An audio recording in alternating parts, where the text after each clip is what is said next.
आगरतलानि साम्पा काथालतलिनि सबाय सुक्रब खायबानि पार्टी मुङाव थैजा समित दासनि नक सबाय सुक्रब खायजाय हर सोनांनाय नै रमजाखा इनि खरबरिनो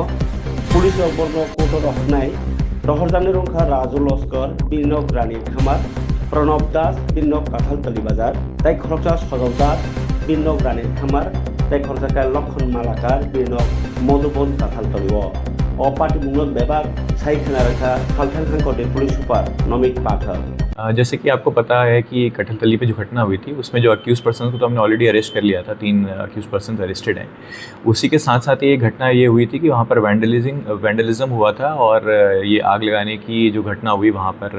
घरों पे,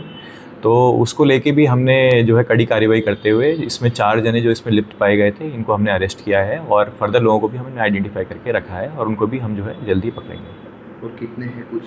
ये हमारे पास वीडियोग्राफिक एविडेंस में भी कई लोग हैं वो आइडेंटिफाई किए जा रहे हैं और उनके अगेंस्ट भी हम कार्रवाई करेंगे।